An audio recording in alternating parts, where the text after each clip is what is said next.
Haleluya.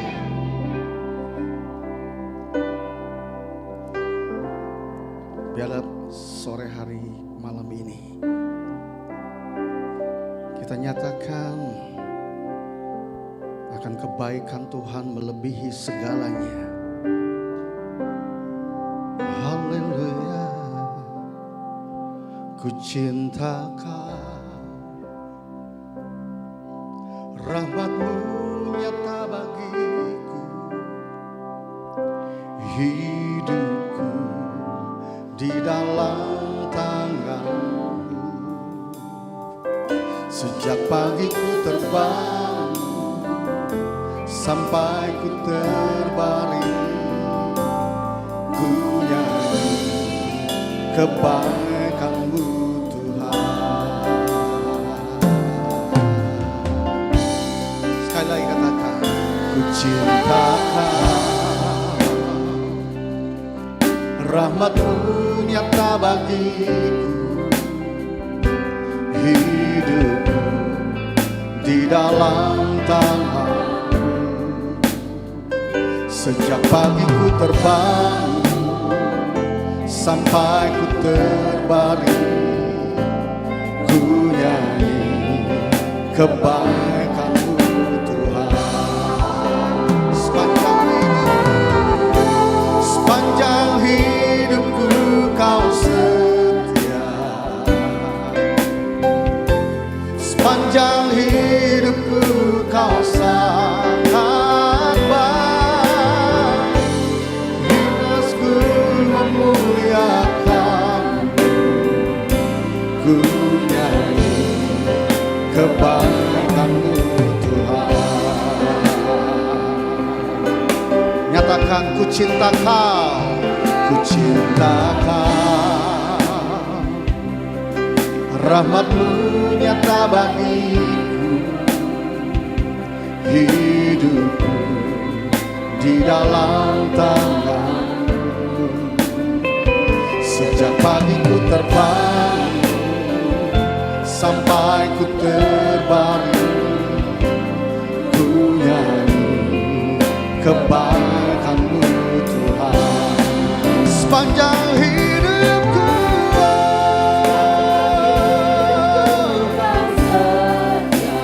Engkau sungguh setia,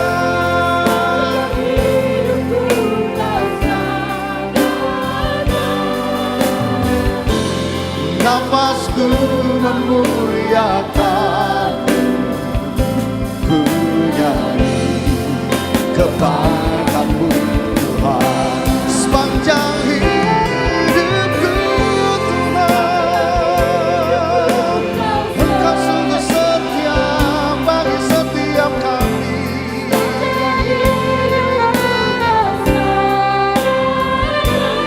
Nafasku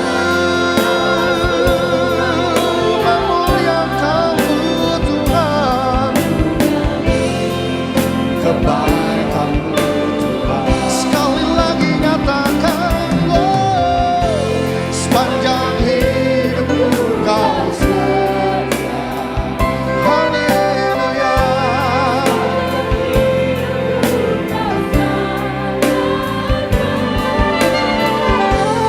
Nafasku memuliakan-Mu, ku nyanyi kebaikan-Mu Tuhan. Kebaikan-Mu Tuhan, kebaikan-Mu Tuhan berkati hidupku. Kebaikan-Mu Tuhan sertai langkahku. Aku berserah datang menyembah, hidupku bagi-Mu. Oh, kebaikan-Mu Tuhan berkati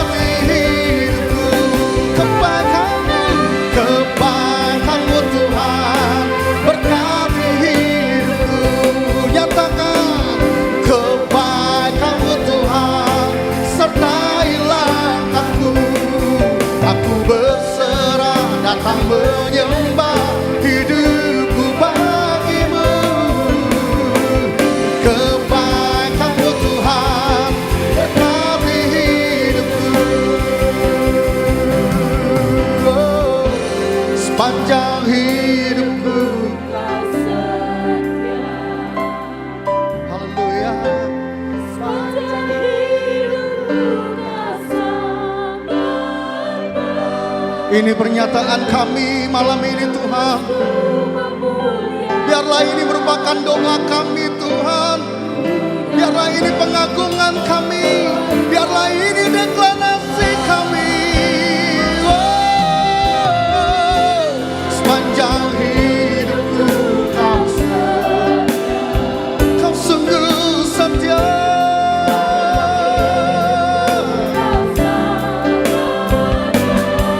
Haleluya, napasku memuliakan.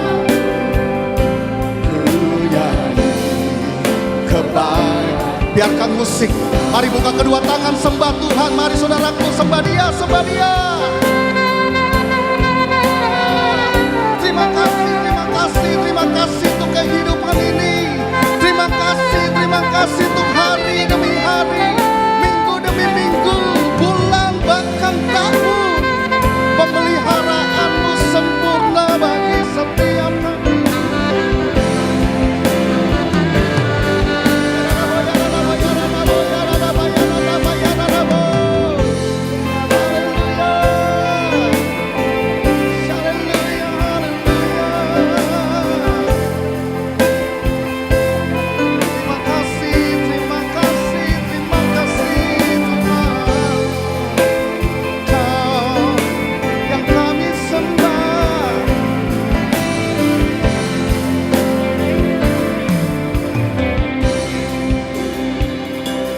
Biarlah malam ini Tuhan kami mau berkata, apakah yang dapat memisahkan kami dari kasih setiamu? Sakit penyakitkah, ketelanjangankah, mara bahayakah? Semuanya tidak ada yang dapat memisahkan kami dari kasih-Mu. Kasih yang selalu kami alami, selalu kami nikmati, kami peroleh daripadamu Tuhan. Terima kasih, terima kasih. Sepanjang hidupku Kau setia. Mari saudaraku nyatakan. Sepanjang hidupku Kau sangat baik. Napasku memuliakan-Mu. Ku nyanyi. Biarkan piano kita tanpa mic bersama-sama dengan saudara-saudara kita. Nyatakan sekali lagi, sepanjang hidup.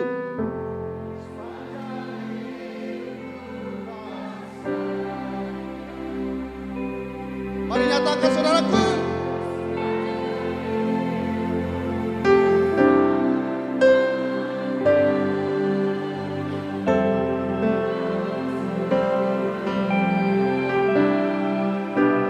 Biarlah nafas kami, kehidupan kami menyatakan kasih-Mu. Sepanjang hidupku Kau sepanjang hidupku Kau sangat baik. Napasku memuliakan.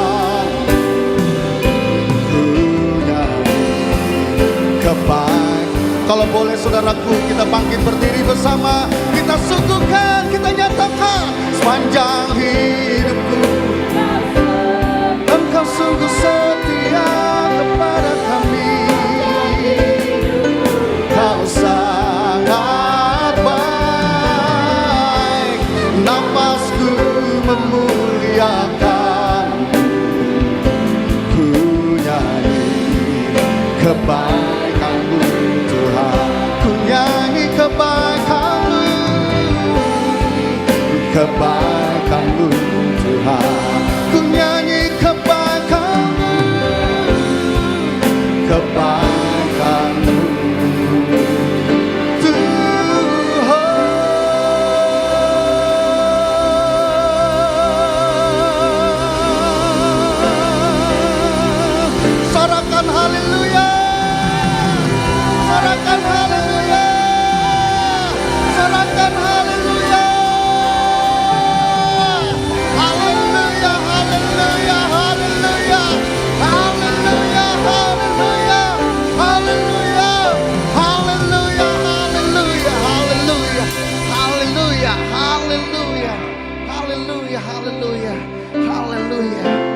Amin.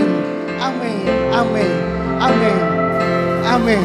Bapak Ibu percaya waktu bangsa Israel mengelilingi tembok Yeriko 7 kali, pas hitungan ke-7, putaran ke-7, sorakannya apa? Sorakannya haleluya.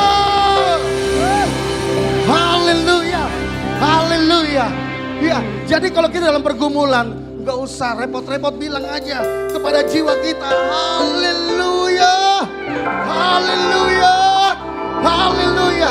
Haleluya. Biar kita mau datang. Dan saya percaya Tuhan bertahta dalam pujian kita. Haleluya. Coba tengok kanan kiri, katakan Tuhan bertahta dalam pujianmu saudaraku. Mari sama-sama puji Dia, sorakan dengan gegap gempita. Haleluya.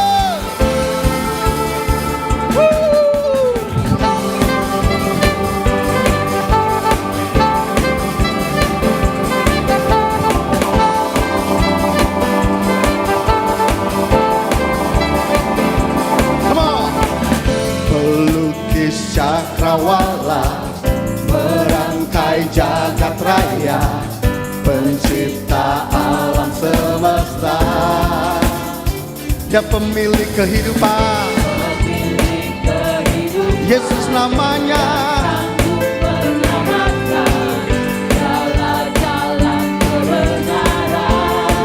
Kami rindukan kuasa lawatanmu, kebangkitan pasti terjadi. Sorakan, datanglah dan bertahta, kuat dan berkuasa. Saat hati bersatu, menaikkan pujian, belenggu dipatahkan, mujizat dinyatakan. Sorakan dengan keras, praise of God, praise of God.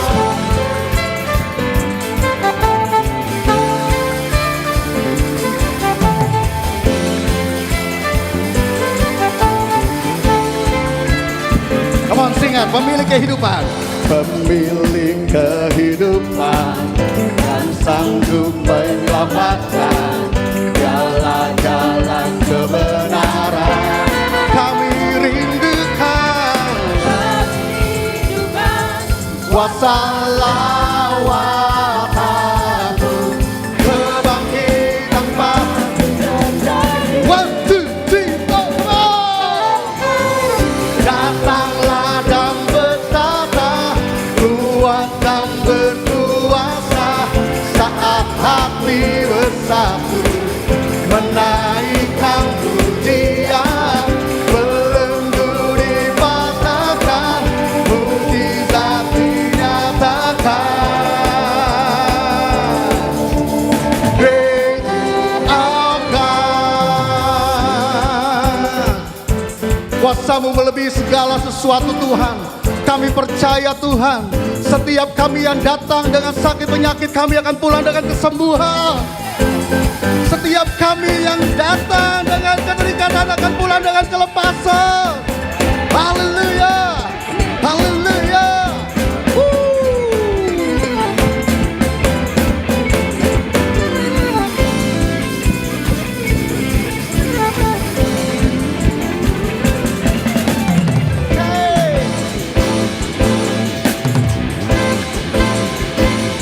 Katakan, kami rindukan kuasa lawatanmu, kebangkitan pasti terjadi. Datanglah dan bertahta, kuat dan berkuasa. Saat hati bersatu, menaikkan pujian, belenggu dipatahkan, mujizat dinyatakan. Great is our God, great. Once again, datanglah dan bertahta,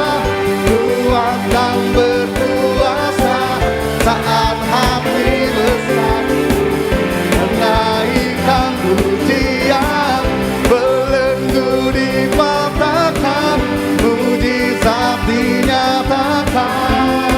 Great is our God. Great. Dengan drum ya, dengan drum katakan. Datanglah dan bertata.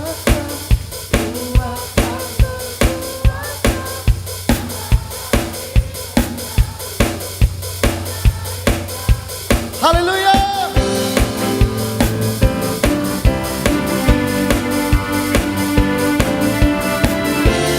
Once again, sekali lagi. Great is our God. Datanglah dan bertata, kuat dan berkuasa, saat hati bersatu, menaikkan pujian, belenggu dipatahkan, mujizat dinyatakan. Great is our God. Great our God. Great our God. Great our God.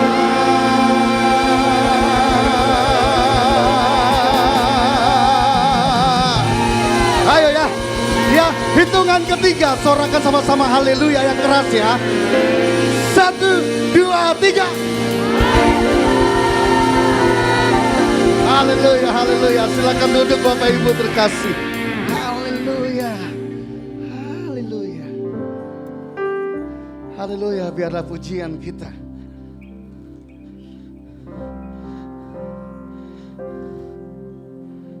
menggetarkan. Ya. Kalau bicara pujian kita gak seberapa dengan surga. Gak seberapa Bapak Ibu. Tapi dengan kesungguhan hati, saya percaya seperti kita menggedor-gedor gitu loh pintu. Menggedor.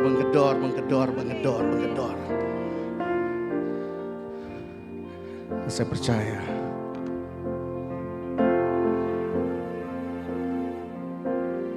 kehidupan kita mau terus dibawa untuk berkenan di hadapan-Mu Tuhan. Ini kami Tuhan. Haleluya. Haleluya.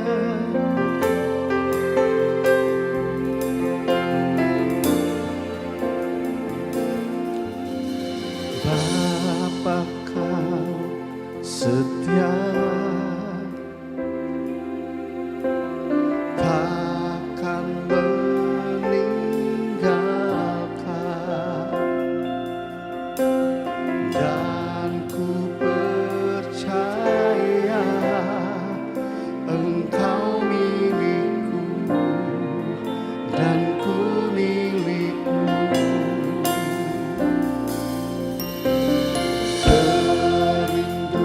Kerinduanku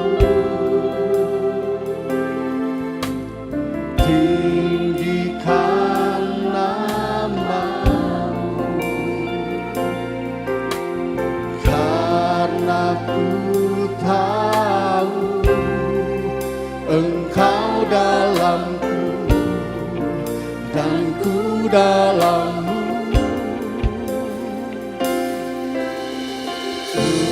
Ubah hatiku seperti hati-Mu, setulus salib-Mu, kasih-Mu Tuhan.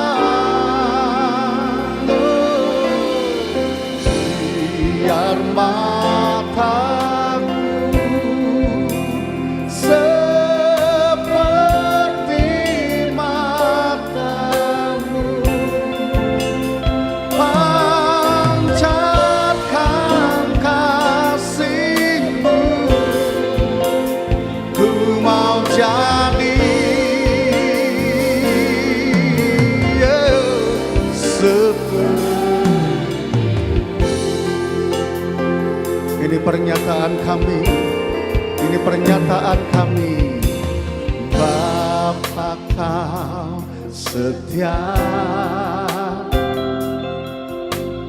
takkan meninggalkan,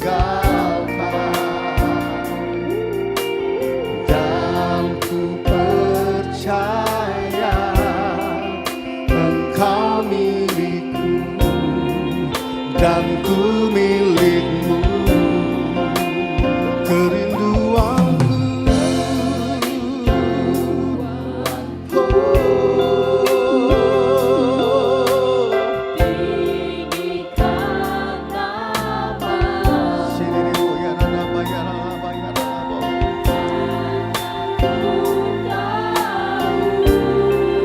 Engkau dalamku dan ku dalammu. Tiba hatiku seperti hatimu, setulus kasih-Mu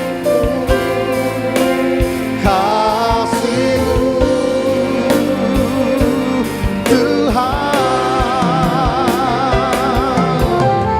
Biar mataku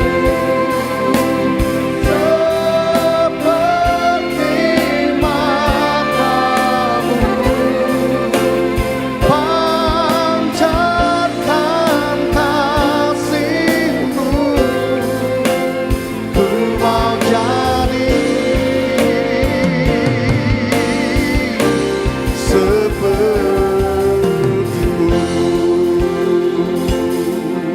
Ini kami, ini pernyataan kami.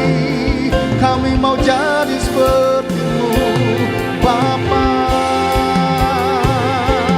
memiliki kasih yang tak terbatas, mau mengampuni bagi yang menyakiti kami. Haleluya.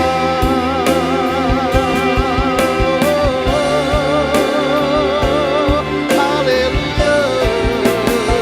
Haleluya.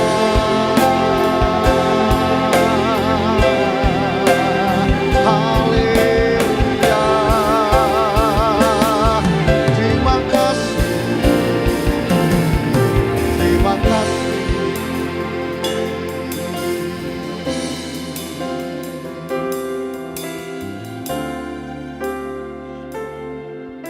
Engkau telah terlebih dahulu mengajarkan yang terbaik buat kami.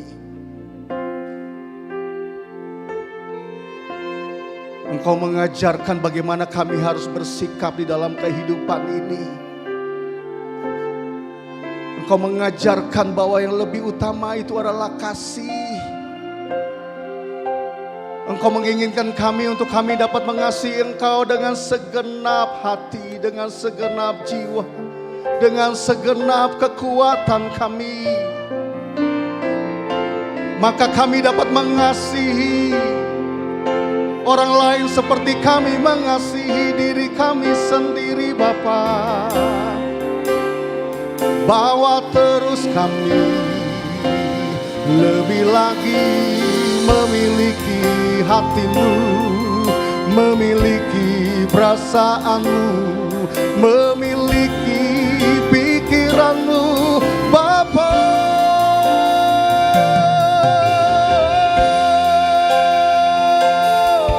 Haleluya. Haleluya.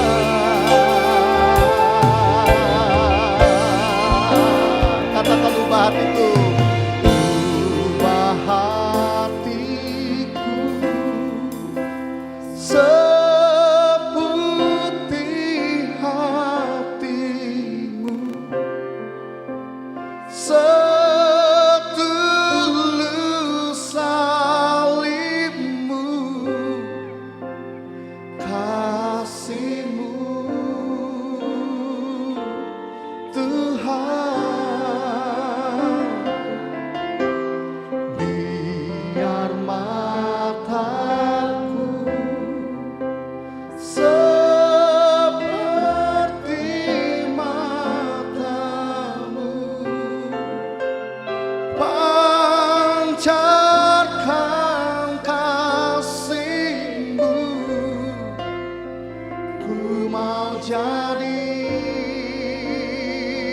bangkit berdiri, nyatakan ubah hatiku. Ubah hatiku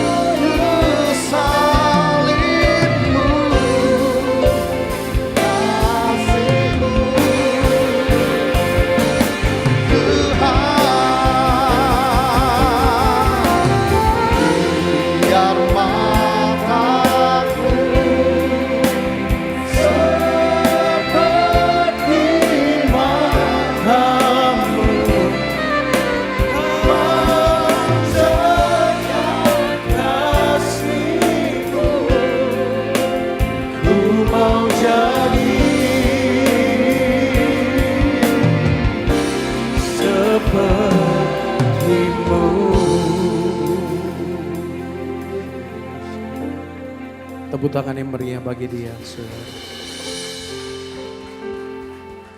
Bapak, terima kasih Engkau mau hadir memberkati setiap kami malam hari ini. Walaupun keadaan cuaca yang tidak memungkinkan hari-hari ini, tetapi waktu umat-Mu datang dengan kehausan yang penuh, maka Engkau melawat kami dengan kebaikan dan kebajikan. Karena itu hari ini penuhi kami lebih lagi dengan Roh-Mu yang dahsyat, ya Tuhan. Terima kasih Bapa. Hari ini kami berdatang kepadamu seperti seorang wanita yang mengurapi Engkau, ya Tuhan. Saudara, mari kita duduk kembali, ambil sikap teduh di hadapan Tuhan. Terima kasih Tuhan. Seperti wanita mengurapimu, menangis di bawah kakimu. Demikian hidupku mau mengasihimu. Yesus, Engkau baik bagiku. Sekali lagi silakan angkat tangan. Seperti wanita mengurapimu, menangis di bawah kakimu. Demikian hidupku mau mengasihimu. Yesus, Engkau baik bagiku. Sampai akhir ku menutup mata, ku tetap setia menanti janjimu.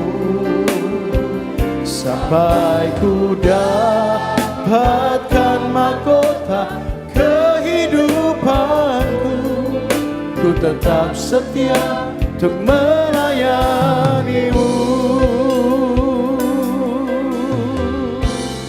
Sekali lagi saudara.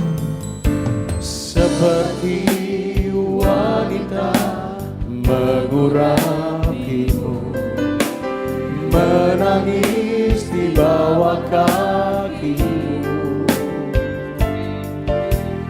Demikian hidupku mau mengasihimu.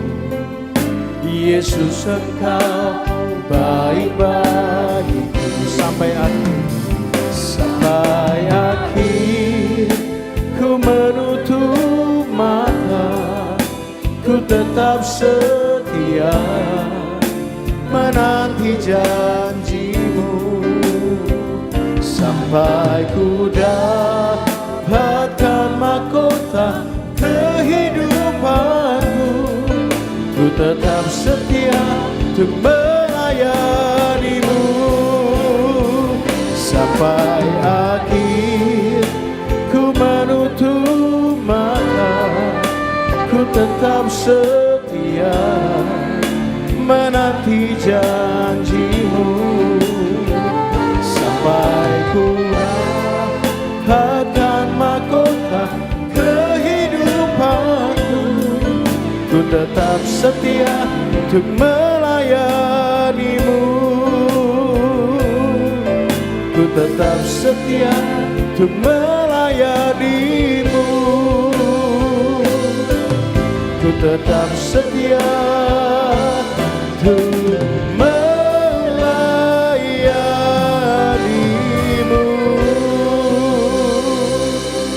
Haleluya. Sembah Dia, saudara.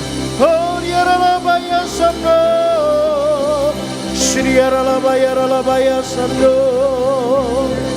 Terima kasih Tuhan. Saudara, siapa yang datang ke tempat ini karena rindu dan haus? Angkat tangan saudara. Katakan amin saudara. Dalam Yohanes 4 ayat 23 berkata, tetapi saatnya akan datang dan sudah tiba sekarang. Katakan sekarang waktunya. Bahwa penyembah-penyembah benar akan menyembah Bapa dalam roh dan kebenaran. Sebab Bapa mengkehendaki penyembah-penyembah demikian. Katakan amin saudara. Saudara, penyembahan membawa kita kepada frekuensi Allah. Katakan amin. Karena itu saudara, ayat berikutnya berkata begini. Di dalam Yohanes 4 ayat 24 berkata, Allah itu roh dan barang siapa menyembah Dia harus menyembahnya dalam roh dan kebenaran. Katakan amin. Saudara, dikatakan harus menyembah Dia dalam roh dan kebenaran. Roh yang dimaksud adalah tentang roh manusia, saudara. R-nya kecil, saudara. Sejak kita menerima Yesus sebagai Tuhan dan Juru Selamat, kita dilahirkan kembali. Suara Tuhan dikenal oleh roh kita. Katakan amin. Saudara, dalam penyembahan Roh Kudus akan mengaktifkan roh kita untuk dapat bersekutu dengan Allah yang tidak terlihat itu, saudara.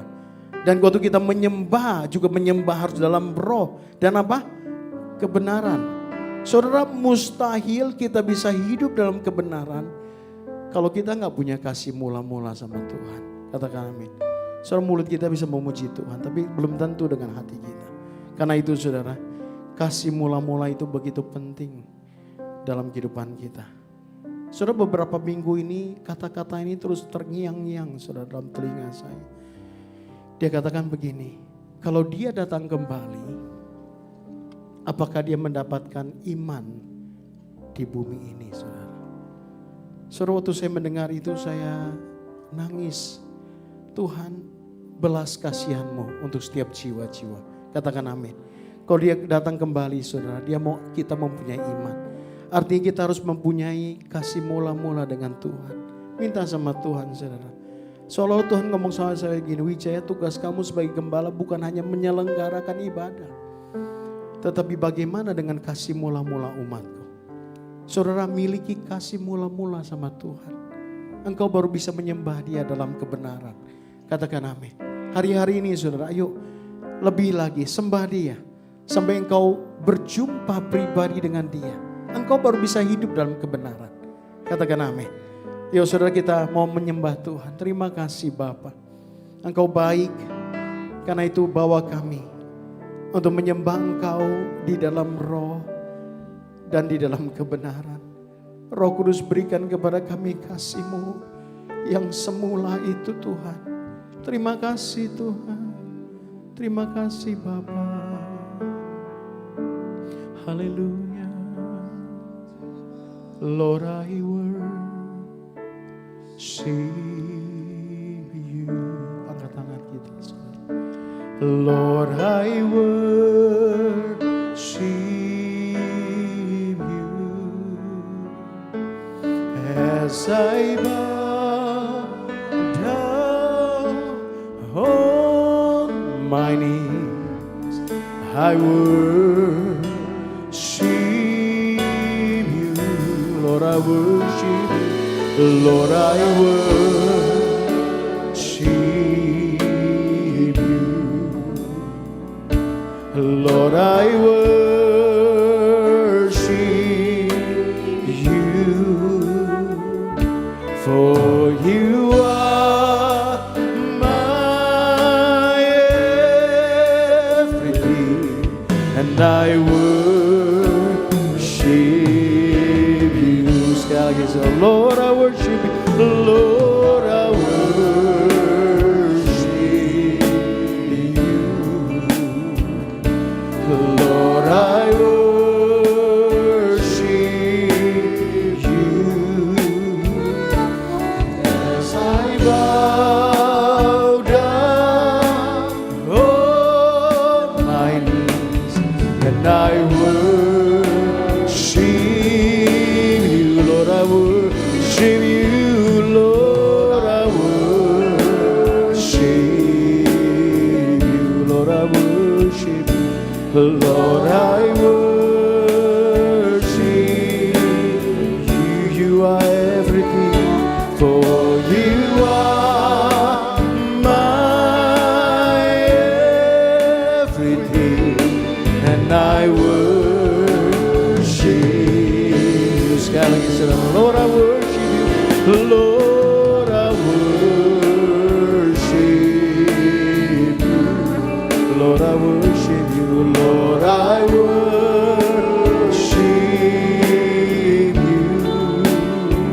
persilakan hambanya untuk maju ke depan.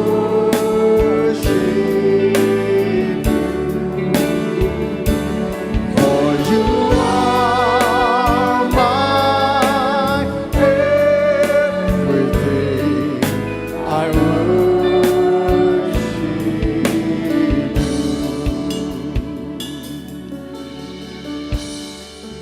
Haleluya.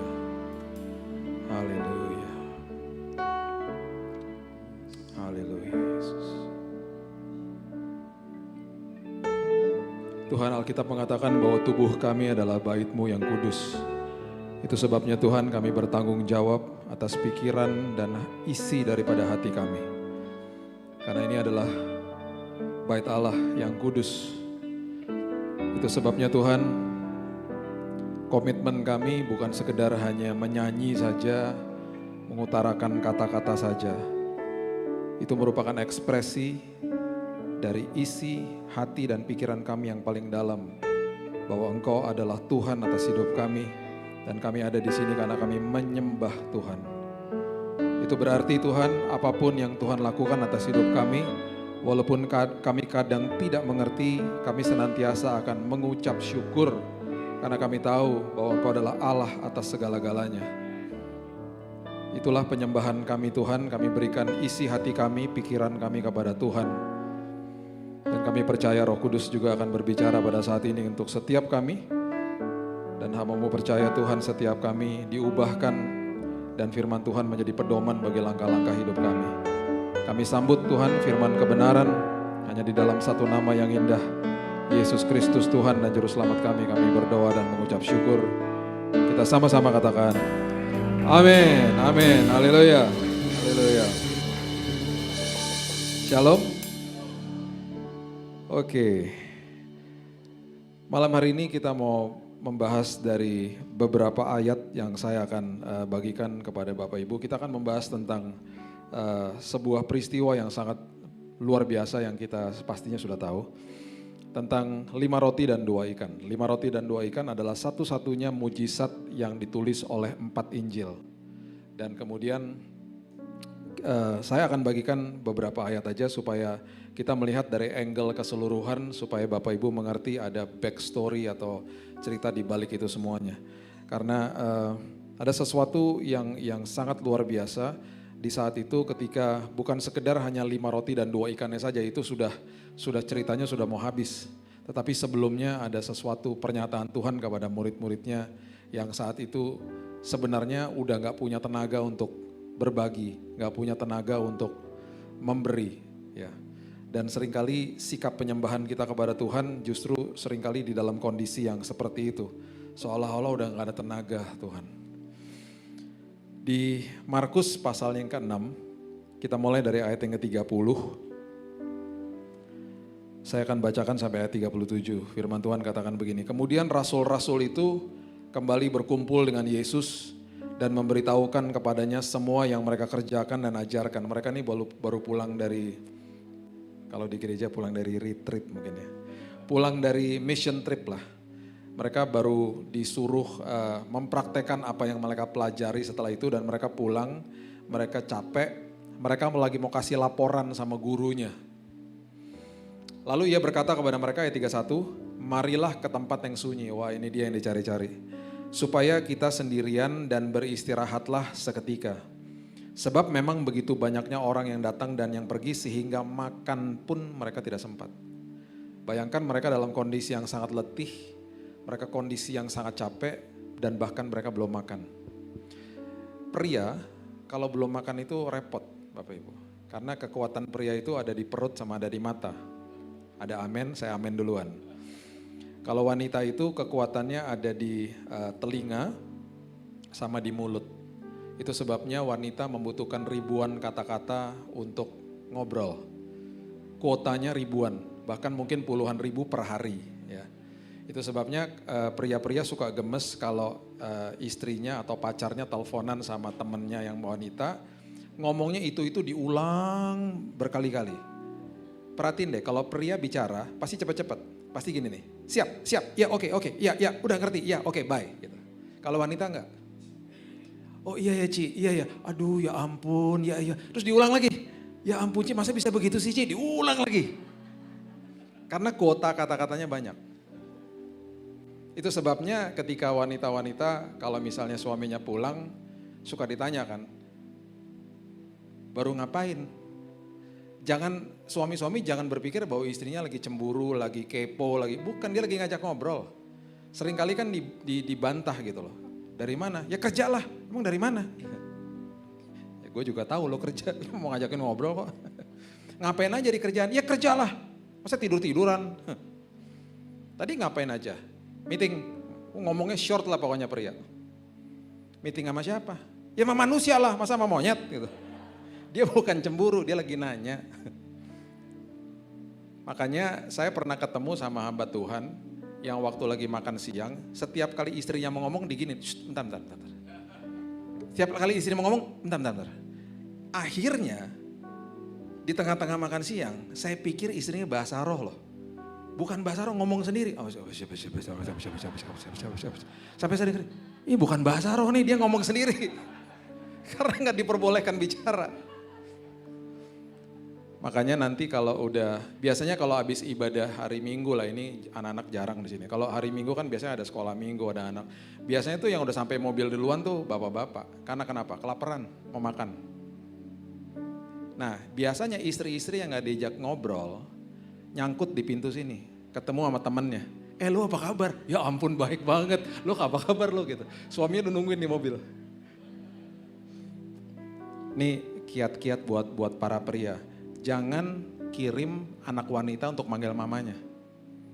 Anak yang wanita kalau manggil mamanya gini, mami, papi, tante apa kabar? Anak wanita ikut ngobrol.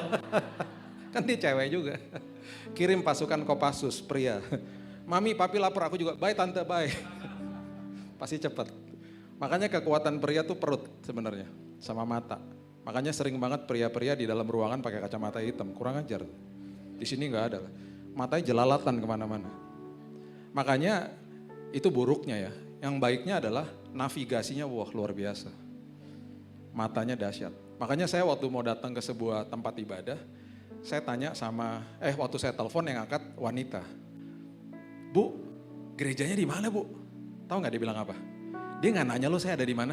Gini pak, bapak terus aja pak, terus mentok kiri udah nyampe pak. Lah, lo kok nggak nanya gue di mana? Mentok kiri nyampe. Kayaknya dia udah tahu gue di mana gitu. Bu, ada pria nggak bu di situ bu? Yang di samping dekat. Oh iya bentar pak, ini ada petugas pak gitu. Ada diaken pak. Langsung nanya gini, bapak posisi di mana? Baru benar. Udah di sini pak. Gini pak, bapak terus aja. Bapak nanti lihat ada KFC di sebelah kiri pak. Belok kiri. Habis bapak belok kiri, belokan kanan pertama langsung belok kanan, gerejanya kelihatan sebelah kiri. Nyampe nggak? Nyampe. Detail kalau ngasih. Matanya hebat. Itu pria.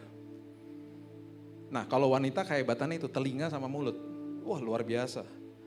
Konseling sama wanita dia pendengar yang baik deh pokoknya. Biasanya begitu ya. Nah itu sebabnya, ini bayangin aja ini pria semua loh. Dan mereka kelaparannya minta ampun. Pasti bete banget nih. Ya, udah gitu begini, ini kejadiannya begini. Maka berangkatlah mereka untuk mengasingkan diri dengan perahu ke tempat yang sunyi ayat 32. Nah ke tempat yang sunyi, nanti Bapak Ibu catat aja. Di Lukas 9 ayat yang ke-10, ini saya bagikan beberapa ayat supaya ceritanya komplit gitu ya. Lukas 9 ayat yang ke-10, tempat itu ada di Betsaida. Mereka mau pergi ke tempat yang namanya Betsaida. Kenapa saya garis bawahi Betsaida? Karena ada hubungannya sebentar lagi sama kisah ini. Ya. Mereka mau mengasingkan diri ke Betsaida. Okay?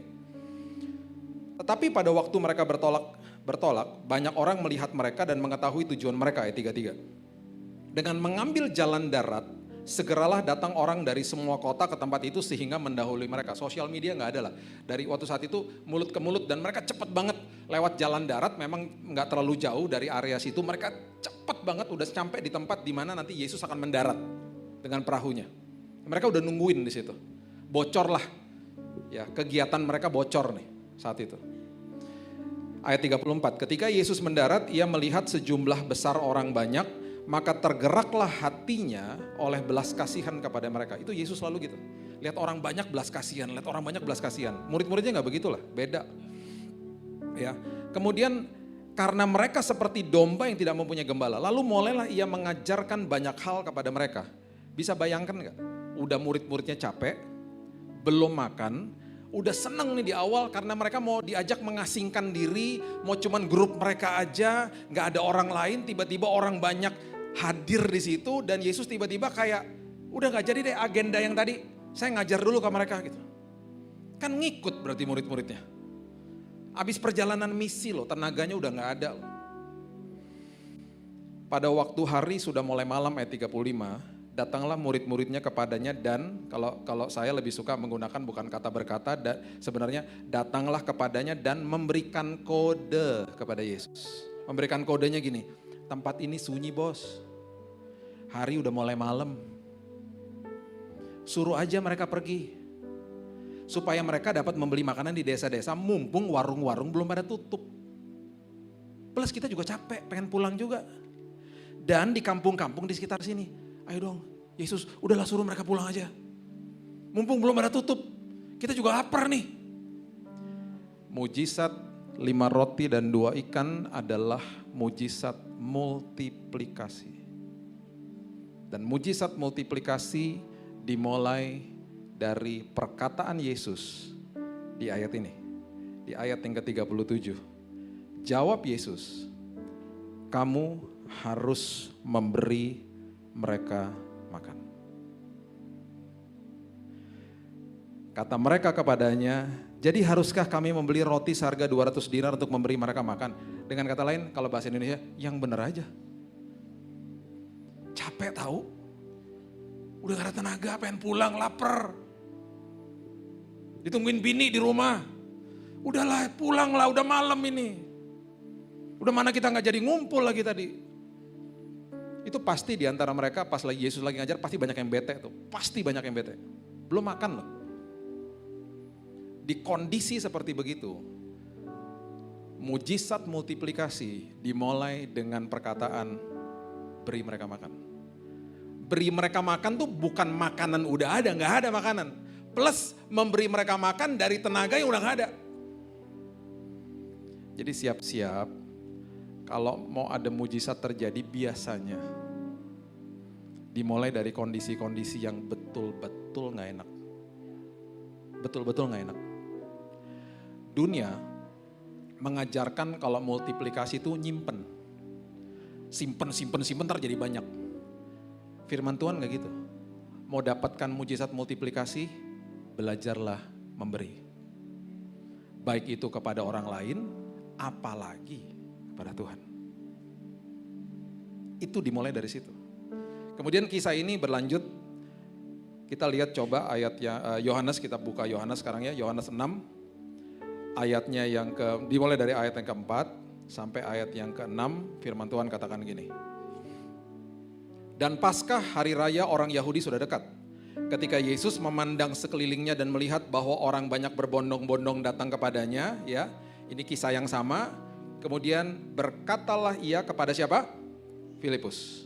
Di manakah kita akan membeli roti supaya mereka ini dapat makan? Kenapa Filipus? Karena Filipus berasal dari Betsaida.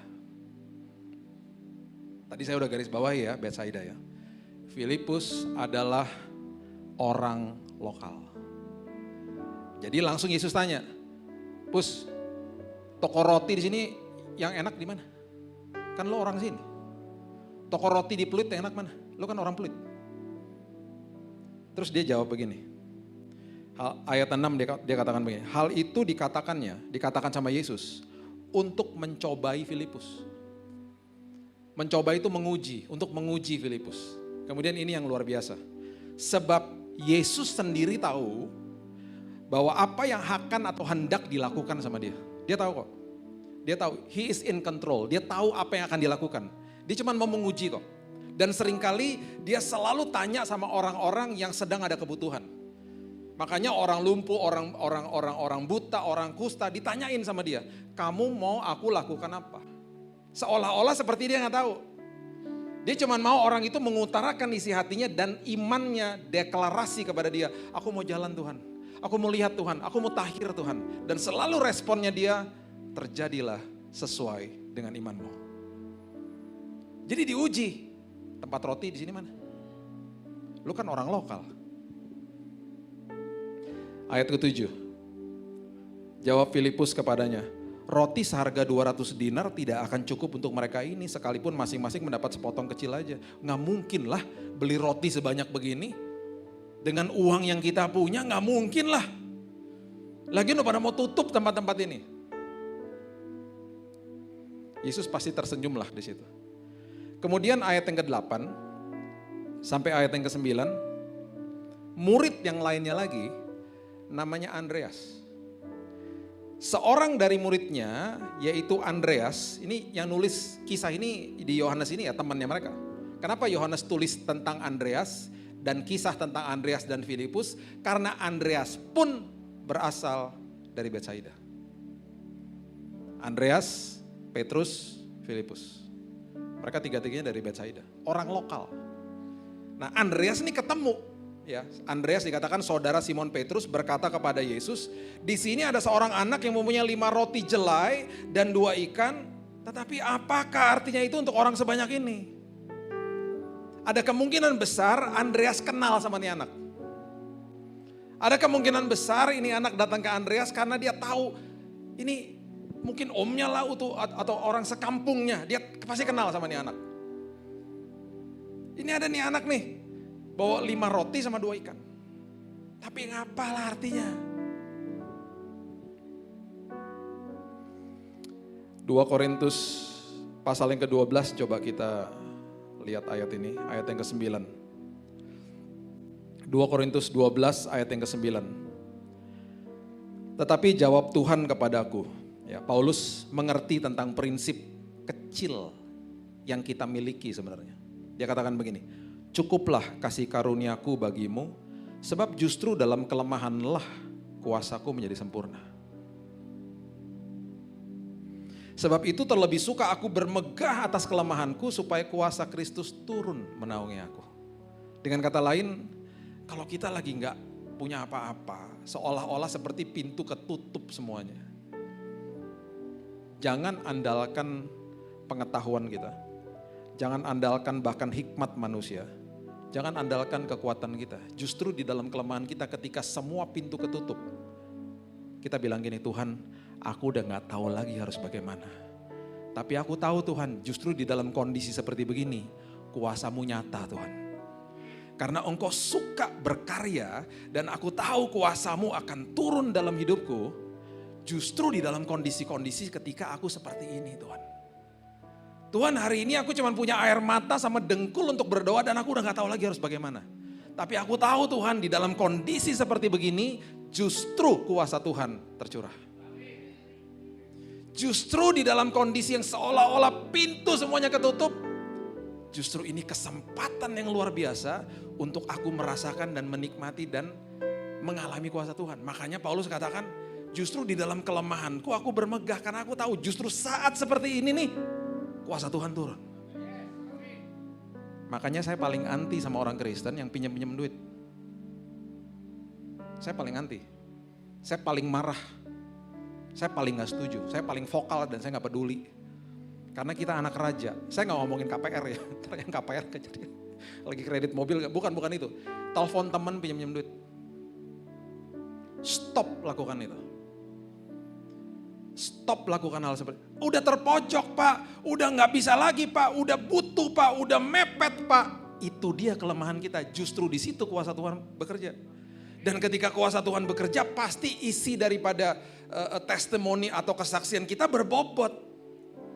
Seperti teman saya yang udah didatengin debt collector, udah gak tahu lagi harus bagaimana, didatengin sama debt collector. Baru minggu lalu dia main-main ke rumah lagi. Dia bilang saya udah gak bisa ngapa-ngapain. Dan cicilan mobil 2 bulan kan kalau dibilang cicilan mobil 2 bulan mungkin gak sampai 10 juta. Itu kan di dalam nalarnya manusia, gue pinjam aja lah duit sama teman atau sama keluarga lah. Sayang 2 bulan masa mobil diambil, tinggal 2 bulan lagi lunas loh. Didatengin debt collector itu kurang kepepet apa lagi. Gak tahu gimana dia buatin kopi itu, debt collector dibuatin kopi, mungkin kopinya ada urapan Tuhan, saya gak tahu gimana lah. Pokoknya pas pulang saya baca loh WhatsAppnya, besoknya dapat WhatsApp dari debt collectornya. Ci, saya kasihan sama Cici, udahlah Saya sama orang sales, kita talangin dulu tuh cicilan 2 bulan. Ayo. Nanti kalau misalnya Cici ada uang, balikin aja. Gak usah pakai bunga, Ci, aku kasihan. Mana ada debt collector bayarin bayarin utang. Kecuali debt collector di Jamaah Roh Kudus, gak ada. Saya gak pernah dengar debt collector bayarin utang. Tapi kan tetap ada utang dong. Besoknya bisa-bisanya ada temennya telepon dia, bilang gini, Ci, mobil niaga lo kan kagak dipakai tuh. Gua sewa ya. Gak tahu gimana mereka nego, harga sewanya setuju, ditransfer uang persis untuk bayar tunggakan 2 bulan. Dalam hitungan 2 hari mobilnya lunas. Ayo. Dia bilang gini sama saya, Bill, gue dengerin khotbah lu, gue praktekin walaupun lutut gue bergetar. Di situ gue baru bisa tahu ya, ternyata di dalam kekurangan kelemahan gue kuasa Tuhan nyata.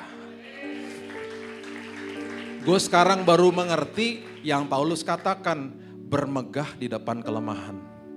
Itu justru kesempatan ya Tuhan bekerja. Iya, makanya kesaksian lo luar biasa kan. Gara-gara dia bersaksi, dia ada di sel grup saya. Gara-gara dia bersaksi, saya punya teman yang ikutan sel grup tapi agnostik. Pokoknya gak percaya sama karya Tuhan. Udah setahun ikutan. Tapi ikut terus, gak percaya tapi ikut terus. Penasarannya setahun. Gara-gara teman saya bersaksi tentang ini. Dalam hitungan hanya sekitar mungkin 2 minggu. Teman saya yang agnostik itu mengatakan begini, aku mau serahkan hidupku sama Tuhan. Aku mengubah pikiranku karena aku tahu bahwa Tuhan itu nyata dan hadir. Itu justru dalam kondisi kayak begitu. Kita lihat contoh di Perjanjian Lama ya. 2 Raja-Raja coba lihat. 2 Raja-Raja 4 ayat 1 sampai ayat yang ke-6 coba lihat. 2 Raja-Raja 4 ayat 1 mengatakan begini. Salah seorang dari istri-istri para nabi mengadukan halnya kepada Elisa sambil berseru. Hambamu, suamiku sudah mati. Engkau ini tahu bahwa hambamu ini takut akan Tuhan, tetapi sekarang penagih hutang sudah datang untuk mengambil kedua orang anakku menjadi budaknya. Mirip kayak teman saya ya. Cuman waktu itu bukan masalah mobil nih, masalah utang. Jawab Elisa kepadanya, perhatikan kalimat ini. Ini kalimat-kalimat ini begitu mesianik, begitu menggambarkan Kristus gitu ya. Apakah yang dapat ku perbuat bagimu? Sama seperti Yesus, apa yang bisa aku lakukan buatmu?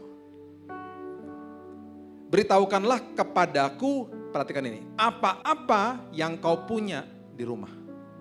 Sama seperti Yesus datang kepada kita, kamu punya apa? Cuman punya air mata Tuhan, cuman punya dengkul untuk berdoa Tuhan, kamu punya. Lalu Elisa berkata begini, kamu pergi ya sekarang minta bejana-bejana dari teman-teman tetangga dari luar, daripada segala tetanggamu, bejana-bejana yang kosong, perhatikan kalimat ini, tetapi jangan terlalu sedikit. Dengan kata lain Tuhan lagi beritahu sama kita, perbesar kapasitasmu, perbesar bejana-bejanamu, dan kumpulkan sebanyak-banyaknya, karena sebentar lagi ketika aku akan isi bejana imanmu, supply dari aku selalu lebih besar daripada kapasitas yang engkau bisa tampung.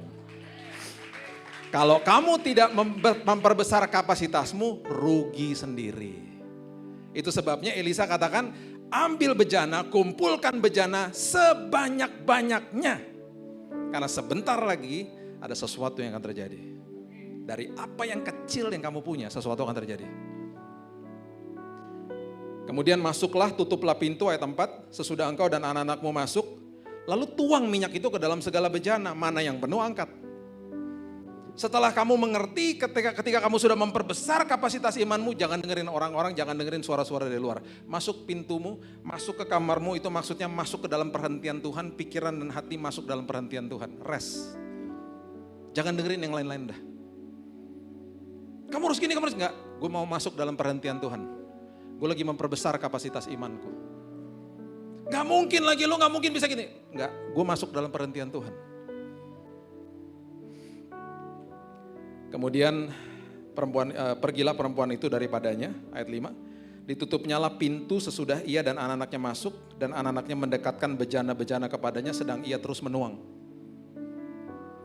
Kemudian ketika bejana-bejana itu sudah penuh, ayat 6, Berkatalah perempuan itu kepada anaknya, dekatkanlah kepadaku sebuah bejana lagi. Ada lagi nggak? Tetapi jawab anaknya kepada ibunya, udah nggak ada lagi bu. Udah habis bejananya. Dan Alkitab mengatakan, berhentilah minyak itu mengalir. Berarti kalau bejananya masih ada, ngalir terus nggak minyaknya? Itu dia yang Tuhan sedang katakan kepada kita. Supply daripada aku selalu lebih besar daripada kapasitasmu. Kalau engkau terus perbesar kapasitasmu, aku akan terus mengalir. Dimulai dari apa? Minyak dibuli yang punyanya di rumah. Selesai udah. Hal kecil. Gak ada artinya. Jadi malam hari ini gak usah takut. Air mata sama dengkul untuk berdoa, kalau bermitra sama Tuhan jadi perkara besar. Pasti jadi perkara besar. Karena Tuhan akan selalu tanya, kamu punya apa? Keluaran 4 ayat yang kedua, Tuhan berfirman dan Tuhan bertanya kepada Musa, Keluaran 4 ayat 2. Apakah yang di tanganmu itu? Jawab Musa, tongkat. Apa yang terjadi? Tongkat itu menjadi katalis untuk akhirnya tulah-tulah terjadi. Tongkat itu menjadi penolong bagi bangsa Israel ketika mereka haus, ketika diketuk ke atas sebuah batu, mengalirlah air. Bahkan tongkat itu ketika bermitra sama Tuhan, laut pun terbelah menjadi 2. Gara-gara tongkat. Kemudian Tuhan juga lakukan hal yang serupa sama Daud. Ketika dia bangun pagi, dia nggak tahu hari itu dia akan berhadapan sama Goliat, tiba-tiba bapaknya ngomong gini, Ut, lu mau kemana hari ini? Mau ngembalin kambing domba lah, udah nggak usah. Lu coba anterin roti sama keju ke lembah Tarbantin, lembah Elah. Di mana tuh? Google Map aja ribet amat sih. Itu tempat kakak-kakaknya lagi bertempur sama Goliat. Lembah Tarbantin atau lembah Elah tuh sama. Goliat tantangannya isinya apa? Dia nggak mau perang terbuka. Dia bilang apa? Udahlah daripada perang terbuka ntar banyak yang mati, kita duel aja satu sama satu. Lu nyembah gua, kalau lu kalah lu nyembah gua, kalau gua kalah gua nyembah lu deh gitu. Alkitab mencatat raja pun cemas. Raja Saul pun cemas. Nun jauh di sana ada seorang bocah kira-kira umurnya 19 tahun, kira-kira umur 13 sampai 14 gitu ya, dia diurapi waktu itu. Diurapi belum berarti ditetapkan. Dia masih nunggu 15 tahun lagi untuk jadi raja. Di antara itu dia lagi bangun pagi di usia kira-kira 19 tahun. Dia disuruh pergi ke lembah Elah nganterin roti sama keju buat kakak-kakaknya. Sampai di sana Alkitab juga mencatat ternyata kambing domba yang digembalakan dia cuma dikit. Kakaknya bilang gini, ngapain lo kesini? Balik sana, gembalain kambing domba lo yang cuma 2 sama 3. Dikit banget. Tetapi dia selalu setia sama kan perkara kecil. Bahkan dia ngalamin Tuhan dengan perkara kecil ketika orang gak ada yang ngeliat. Dia hidupnya dikuasai firman, bukan sekedar tahu firman. Buktinya mana? Ada di situ. Buktinya adalah ketika dia hadir di lembah itu, lagi bawa roti sama keju yang seharusnya dia pulang, dia kepo, puji Tuhan dia kepo. Ada apaan sih? Mereka nanya, ini kita lagi ditantangin sama Goliat, terus dia lihat dari jauh. Lu gede banget ya, ngeri juga ya gitu. Tiba-tiba keluarlah kalimat ini. Kalimatnya dia katakan begini, ini saya rangkumkan aja supaya kita menghemat waktu. Dia katakan begini dalam bahasa Indonesia sehari-hari, ntar Bapak Ibu bisa baca di Samuel. Dia katakan begini, lah kita kan bangsa bersunat, dia kan kagak. Bersunat itu maksudnya saat itu adalah ada penyertaan Tuhan. Dan itu bangsa Israel tahu loh. Nah ada orang yang hanya sekedar tahu firman, tapi ada orang Kristen yang hidupnya dikuasai firman, beda loh. Orang yang sekedar tahu firman seperti bangsa Israel bahkan Raja Saul cemas. Cuman tahu aja fakta bahwa mereka itu adalah bangsa yang memiliki urapan Tuhan sebenarnya. Karena waktu masih kecil harus disunat kok. Ingat semua yang di dalam perjanjian lama semuanya serba fisik. Masuk ke dalam perjanjian baru semuanya dimasukin dalam sini. Dulu yang sakral bait Allah, sekarang yang sakral tubuhmu adalah bait Allah. Dulu yang sakral sunat, sekarang udah gak gitu lagi. Kita terima Yesus dapat penyertaan Tuhan.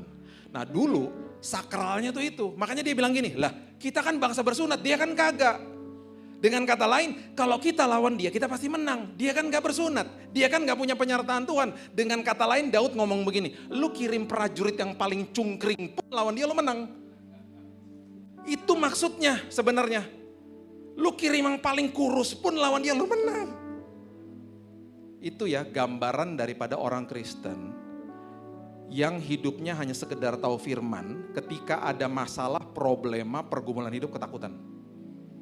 Membutuhkan seseorang Kristen yang lain yang hidupnya dikuasai firman ngomong gini, lah ampun lu jangan takut, kan firman Tuhan ngomong gini. Orang yang hidupnya hanya sekedar tahu firman ngomong gini, gue tahu sih itu ayat ya, tapi kenapa ketika lu ngomong beda ya gitu. Karena yang ngomong itu dikuasai firman, yang lagi ketakutan hidupnya hanya sekedar tahu firman. Sama seperti bangsa Israel, itu ya kata-kata Daud, bocah 19 tahun yang lagi bawa roti sama keju disampein ke raja. Kok bisa-bisanya kalimat itu akhirnya membuat Daud beraudiensi sama raja. Dan waktu di depan raja ditanya, lu anak siapa? Anak Isai. Emang lu punya pengalaman perang? Enggak. Terus maksud tuh tadi ngomong gitu tuh apa tuh maksudnya? Terus dia ngomong gini, raja saya tuh udah biasa di padang merobek rahang singa sama beruang. Itu kan makhluk-makhluk yang tidak bersunat. Ya sama aja, gue lihat juga gak bersunat, bentuknya aja beda. Begitu yakinnya dia ngomong, sampai nasib sebuah bangsa diserahkan kepada bocah 19 tahun yang lagi bawa roti sama keju. Nasib sebuah bangsa loh. Kalau kalah mereka disuruh nyembah loh. Terus dikasih baju perang, dia mau gak? Gak mau. Keberatan. Terus dia bawa apa? Coba lihat. 1 Samuel 17, coba lihat. Ayat 40. Daud mengambil tongkat yang ada di tangannya. Dia gak mau pakai baju-baju perang. Dia cuma mau pakai apa yang dia ada di tangannya. Dia ambil tongkat. Dipilih dari dasar sungai 5 batu yang licin. Dan ditaruhnya dalam kantung gembala. Yang dibawanya yakni tempat batu-batu, sedang umbannya dipegang di tangannya. Demikianlah ia mendekati orang Filistin itu. Bayangin, bocah 19 tahun. Ngadep sama raksasa yang ditakutin sama banyak orang. Dia cuman bawa tongkat, batu, tas kecil buat batunya, sama umban, selepetan. Dengan kecil itu, semua ini kecil di tangannya, dia deketin tuh itu raksasa yang mengerikan. Kenapa? Karena di dalam pikiran dan hatinya, apapun yang kecil di tangan saya, ketika bermitra sama Tuhan jadi perkara besar. Kita sudah tahu ceritanya, diketawain sama Goliat. Saya percaya itu kakak-kakaknya, bangsa Israel ketawain dia udah pasti. Itu adik lu gila juga tuh adik lu ya. Iya tuh gak tahu tuh gue, mungkin dari bapaknya beda jangan-jangan tuh. Mungkin gitu tuh kakak-kakaknya ngomong, pada malu semuanya. Kita sudah tahu kisahnya. Goliat mati. Mati. Nah ini yang terjadi. Ini yang terjadi. Yohanes 6 ayat 10, kita balik lagi ke Yohanes. Sebelum multiplikasi terjadi, ini yang terjadi. Kata Yesus, suruhlah orang-orang itu duduk, adapun di tempat itu banyak rumput, maka duduklah orang-orang itu, kira-kira 5.000 laki-laki banyaknya. Bapak Ibu, yang dikasih makan saat itu bukan 5.000 orang ya, 5.000 pria. Kalau anaknya 2, istri 1, 20.000 orang loh saat itu. Alkitab dengan jelas mengatakan 5.000 pria, bukan 5.000 orang. Kemudian mereka disuruh duduk. Sebelum multiplikasi terjadi, sama seperti janda yang tadi. Masuk dalam rumahmu, istirahat, masuk dalam perhentianku. Jangan dengerin yang lain-lain, rest in me. Kemudian ayat yang terakhir dikatakan Matius 14 ayat 19 mengatakan begini. Lalu disuruh Yesus orang banyak itu duduk di rumput, dan setelah diambilnya 5 roti dan 2 ikan itu, Yesus menengadah ke langit dan mengucap berkat, memecah-mecahkan roti itu. Perhatikan kalimat ini. Memberikannya kepada murid-muridnya. Saya suka dengan bagian terakhir ini. Lalu murid-muridnya membagi-bagikannya kepada orang banyak. Ini yang saya mau garis bawahi. Mujizat 5 roti dan 2 ikan dibiarkan sama Yesus terjadi di tangan murid-muridnya. Ketika dia mengucapkan berkat, dia memotek-motek roti itu, dia berikan kepada murid-muridnya. Murid-muridnya pasti terkaget-kaget ketika dibagikan tidak ada habisnya. Mereka pasti gini, hah? Kok masih ada? Hah? Mujizat 5 roti dan 2 ikan dibiarkan sama Yesus terjadi di tangan mereka. Di situ mata mereka kebuka. Pantesan dalam kondisi yang sangat capek, kondisi yang udah letih, udah gak punya apa-apa, justru Tuhan bisa pakai hal yang kecil untuk jadi perkara besar. Saya percaya di situ mereka hilang tuh capeknya. Mereka pasti sangat bersuka cita karena mereka ngalamin mujizat Tuhan di tangan mereka.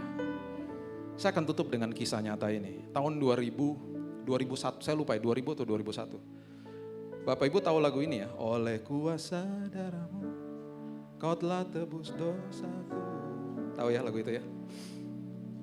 Lagu itu original lagu itu sekarang udah banyak diklaim. Saya waktu lihat di Google, diklaim sama banyak orang. Itu lagu diciptakan sama teman saya. Dan yang merekam pertama kali itu dari Harvest Praise Ministry, HPM. Dan itu di bawah gereja IFGF, GC. Dan itu gereja saya dulu.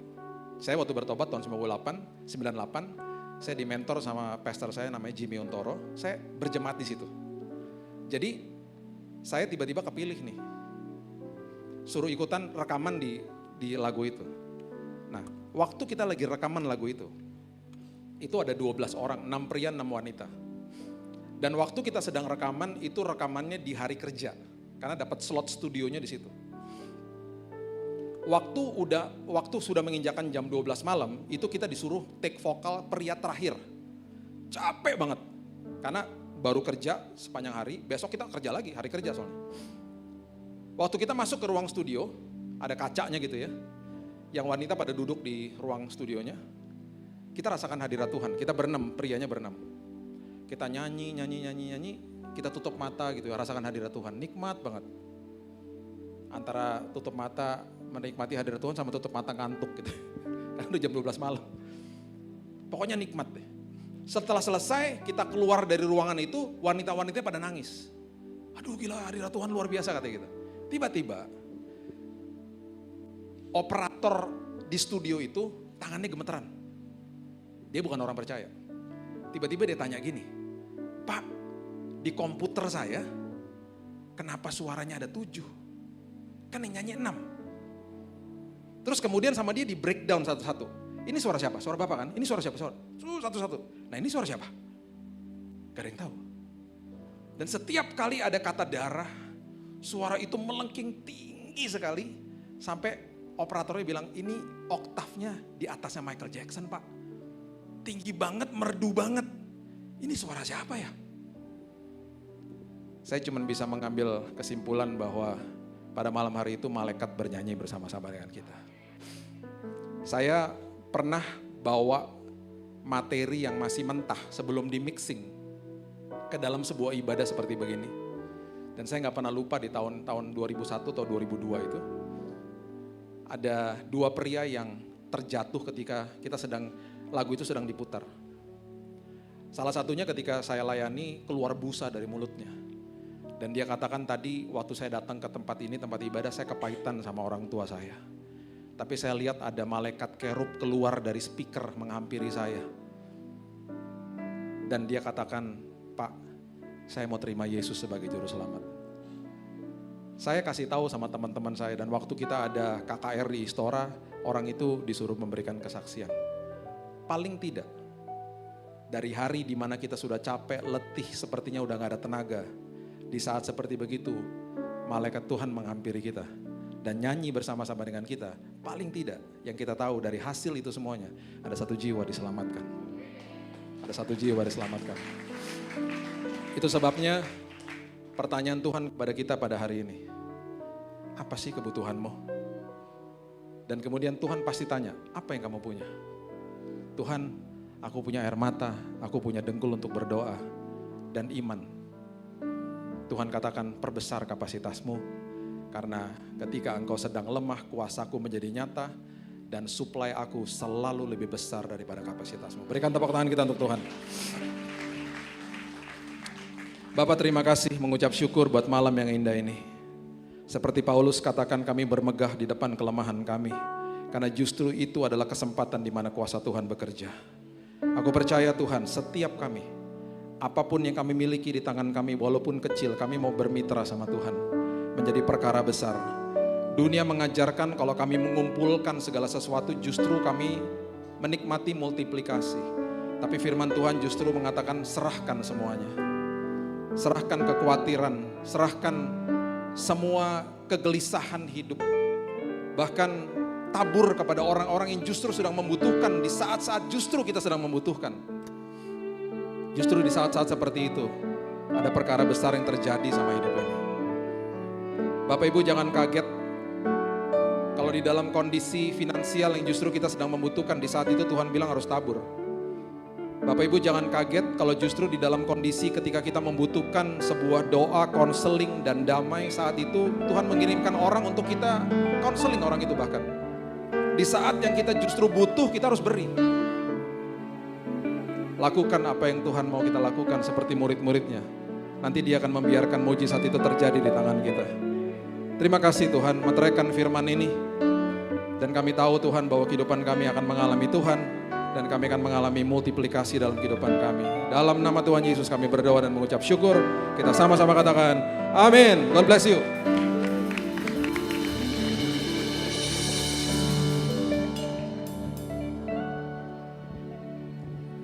Haleluya, saya percaya semua kita diberkati. Dan tiba saatnya kita akan memberikan persembahan kita. Setiap amplop yang sudah Bapak Ibu terima. Ya. Baik, saya mengajak kita berdoa. Terima kasih untuk apa yang Kau sampaikan. Dan kami bersyukur Tuhan, Kau mengutus hamba-Mu. Dan kami sungguh diberkati dan setiap kami yang sudah diberkati, kami tahu juga ini saatnya kami akan menabur lewat setiap apa yang sudah Tuhan berikan dalam hidup kami. Waktu kami memberi hanya dalam nama Tuhan Yesus. Haleluya. Amin. Selamat memberi. Ada pengumuman lewat multimedia.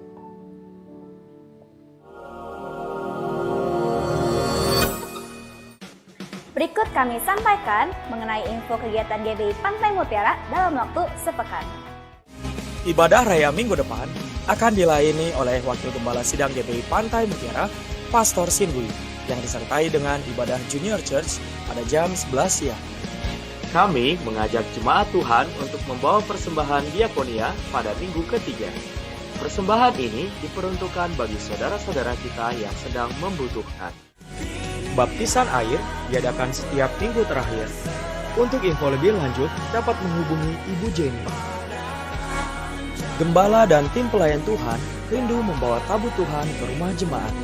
Saudara dapat menghubungi bagian sekretariat atau kepada Ibu Susan. Kami mengajak seluruh jemaat Tuhan untuk tergabung di Light Community. Untuk info lebih lanjut, saudara dapat menghubungi Ibu Cecil. Shalom, shalom, Jerusalem. Peace be to you. When Messiah comes to take us home, may His praise be found in you. Mari bersama-sama dengan kerinduan hati dan daftarkan diri Anda segera untuk datang ke Tanah Perjanjian. Shalom, Afisra Skolastika. Aku mau mengajak saudara-saudari sekalian untuk hadir merayakan Natal GBI Pantai Mutiara dalam tema Tuhan Penerobos. Jam 11 siang dan jam 3 sore di El Prazim Hall lantai 4 di Mall Pluit Village. Jangan sampai ketinggalan. Perayaan Natal Umum dan Junior Church GBI Pantai Mutiara semakin dekat. Mari kita mempersiapkan diri untuk menyambut perayaan yang dahsyat ini. Gereja GBI Pantai Mutiara masih membuka kesempatan bagi jemaat yang tergerak hatinya untuk menabur di ladang yang subur, khususnya untuk biaya sewa dan maintenance. Silakan cek informasi yang tertera di bawah ini. Tuhan Yesus memberkati. Bagi jemaat Tuhan yang rindu didoakan secara khusus, saudara akan dilayani oleh gembala dan tim setelah ibadah selesai. Mari Bapak Ibu kami undang untuk bangkit berdiri. Kita sama-sama berdoa syafaat. Mari kita pejamkan mata kita.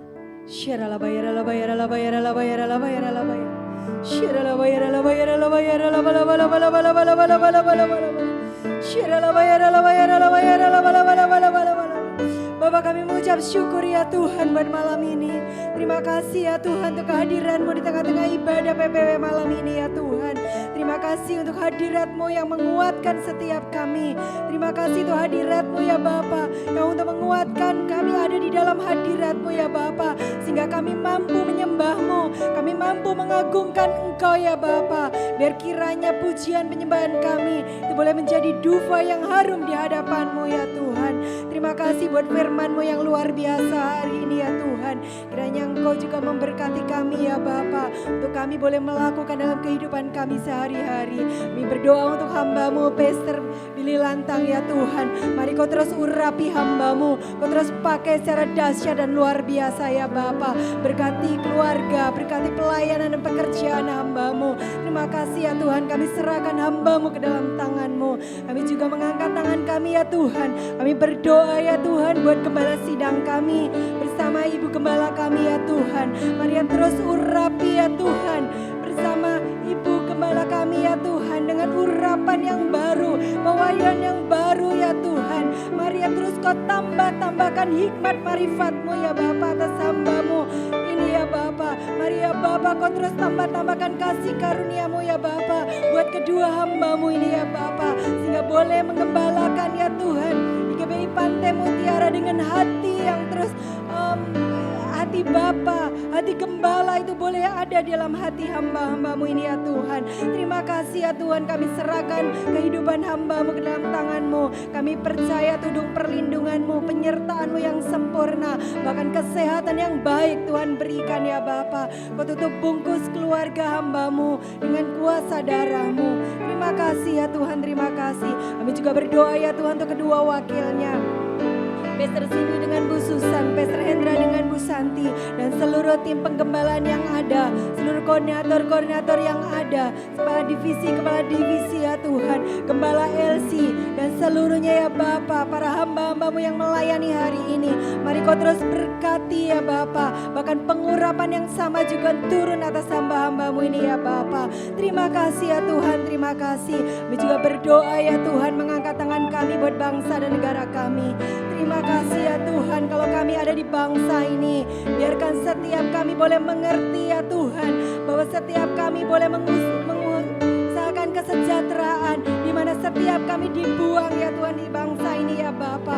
Biar aja ada damai sejahtera-Mu, ada penyertaan-Mu di bangsa ini ya Bapa, ada kasih karunia-Mu yang menyertai bangsa ini ya Bapa. Terima kasih ya Tuhan, terima kasih. Kami juga bawa pemerintahan yang ada ya Tuhan dalam tangan-Mu, Bapak Presiden, Wakil Presiden, dan seluruh pemerintahan yang ada. Mari Kau berkati, Kau berikan hikmat dalam mereka menjalankan tugas mereka ya Bapa, sehingga mereka boleh memiliki roh yang takut akan Engkau ya Bapa.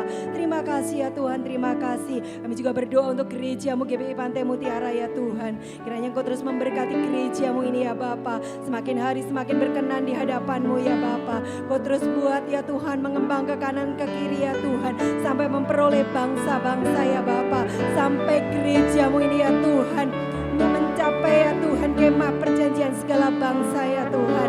Terima kasih ya Tuhan, terima kasih. Kami juga berdoa ya Tuhan buat setiap umat-Mu ya Tuhan yang mengikuti ibadah baik onsen maupun online ya Tuhan. Kami percaya Tuhan Kau memberkati mereka ya Bapa. Kau mengurapi mereka, Kau menyertai mereka, bahkan Kau melindungi mereka. Apa yang menjadi pergumulan mereka Kau jawab ya Tuhan. Bahkan ya Tuhan, kemenangan demi kemenangan terjadi atas hidup mereka, bahkan terobosan demi terobosan terjadi ya Bapa. Terima kasih ya Tuhan, terima kasih. Kalau sebentar kami akan berpisah satu dengan yang lain, terus ikat kami dengan tali kasih-Mu, dan kami rindu menerima berkat melalui hamba-Mu. Haleluya. Tepuk tangan yang meriah bagi Tuhan, saudara. Terima kasih Pastor Billy. Hal yang kecil Tuhan hargai. Dia adalah Allah yang suka akan hal-hal kecil menjadi sesuatu yang besar. Katakan amin, saudara. Saudara, sebenarnya hari ini saudara sedang melihat mujizat. Hujan sedemikian besar saudara. Kalau hari ini setiap jiwa-jiwa boleh ada di tempat ini semua karena kedahsyatan Allah. Kasih tahu kiri kanan saudara, engkau orang yang luar biasa. Amin saudara. Tadi saya tanya yang senior saudara, yang senior, yang orang tua LC-nya. Saya tanya berapa. Saya pikir akan berkurang saudara. 21 orang tadi kumpul saudara. Enggak berkurang, bertambah. Kenapa? Karena Tuhan hadir bersama-sama dengan kita. Karena kita haus akan Dia. Katakan amin. Yuk angkat tangan kita terima berkat Tuhan. Sebab Tuhan akan menerobos kehidupanmu. Membawa engkau kepada kemenangan yang gilang gemilang. Karena terimalah berkat yang limpah dari Allah Bapa di sorga. Cinta kasih anak yang tunggal Yesus Kristus Tuhan. Dan penyertaan yang manis Roh Kudus menyertai kita semua. Dari saat ini sampai Maranatha. Tuhan Yesus datang kembali. Hanya di dalam nama Tuhan Yesus. Yang percaya katakan amin. Kasih tahu kiri kanan saudara. Engkau dahsyat. Engkau memang dahsyat. Haleluya.